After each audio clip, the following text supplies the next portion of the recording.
Good morning students. आज हम लोग वर्ग 10 के गणित किताब से एपी पढ़ेंगे। एपी का मतलब होता है एरिथमेटिक प्रोग्रेशन, यानी समांतर श्रेणी या समांतर श्रेणी। सबसे पहले हम जानने का प्रयास यह करेंगे कि यह समांतर श्रेणी आखिर होती क्या है। श्रेणी का मतलब होता है कि निश्चित अनुक्रम।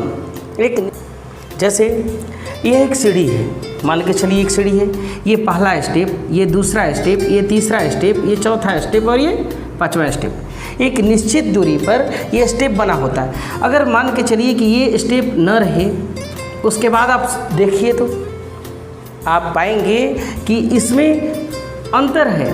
यहाँ से 1 से लेकर जो मेरा 3 के बीच जो गैप है, यह 3 से लेकर 5 तक के गैप के बराबर है, तो इसको समांतर श्रेणी नहीं बोलेंगे। चलिए कुछ उदाहरण लेते हैं। जैसे 1, 2, 3, 4, इसमें किसी भी दो पद के बीच अगर हम अंतर देखेंगे तो 1 से 2, 2 से 3, 3 से 4 एक निश्चित अंतर है, इसलिए यह समांतर श्रेणी हुआ।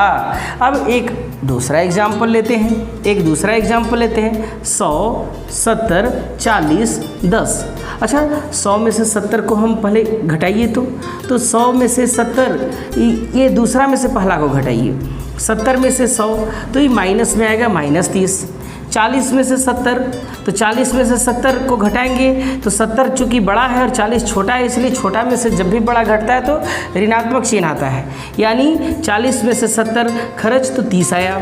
अब 10 में से 40 घटाएंगे तो वही -30, यानी सभी में अंतर जो है -30 का है, यानी यह भी समांतर श्रेणी हुआ।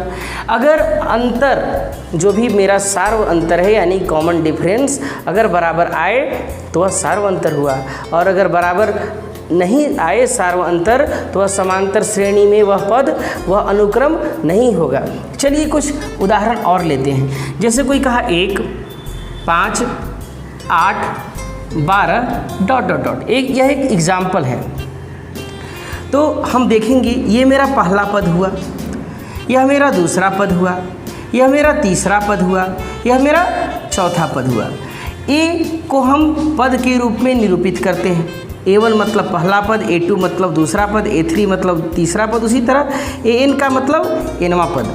चलिए ये मेरा पहला पद है 1, दूसरा पद है 5। अब हम दूसरा पद में से पहला पद को घटाकर देखेंगे। 5 में से 1, यानी 5 से 1 घटा देंगे तो 4 आया। उसी तरह तीसरा पद से दूसरा को घटाएंगे, A3 - A2। अब देखेंगे A3 8 और A2 मेरा कितना है 5, यानी अंतर कितना का है 3। अब यहीं पर यह डिसाइड करना है किसी दो अंतर में कि अगर आपका अंतर समान है तो वह सार्व अंतर, अगर बराबर है तो वह समांतर श्रेणी के रूप में होगा, और अगर सार्व अंतर बराबर नहीं है तो वह समांतर श्रेणी के रूप में नहीं होगा। कैसे? तो यहाँ पर A2 - A1 is not equal to A3 - A2 के, इसलिए यह जो अनुक्रम जो है मेरा अनुक्रम AP में नहीं है। इसके बाद चलिए अब हम आगे देखते हैं। ये जो हमने अभी पढ़ा कि समांतर श्रेणी होता क्या है, तो एक निश्चित अनुक्रम को समांतर श्रेणी कहते हैं। अब एक्सरसाइज 5.1 से हम कुछ प्रश्नों को लें कि क्या दिए गए अनुक्रम AP में हैं, यदि हैं तो उसका प्रथम पद और सार्व अंतर ज्ञात कीजिए। यह एक उदाहरण है। हम इसमें पहले देखेंगे कि यह अनुक्रम क्या दिया हुआ है। 5, 8, 11, 14, इसी तरह का आगे। ये मेरा हो गया पहला पद, A का मतलब पद। ये मेरा हो गया दूसरा पद, ये मेरा तीसरा पद, ये मेरा चौथा पद। इसी तरह आगे भी होंगे। हम पहले यह ज्ञात करते हैं कि क्या यह एक निश्चित अनुक्रम में है या नहीं। A2 - A1, यानी दूसरे पद में से पहले पद को घटाइए।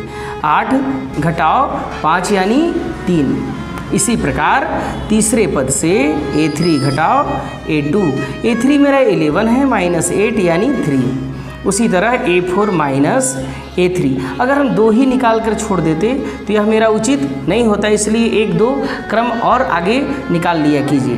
तो A4 माइनस A3, A4 मेरा 14 माइनस 11 दैट मीन्स कितना हुआ 3, यानी इसमें सभी एक दूसरे पदों का अंतर कितना है, अगले पद से पिछले पद को घटाने से, तो इस कितना है 3, तो इसलिए इसका प्रथम पद तो यह तो AP में है, तो लिखेंगे कि चूँकि A2 माइनस A1 बराबर A3 माइनस A2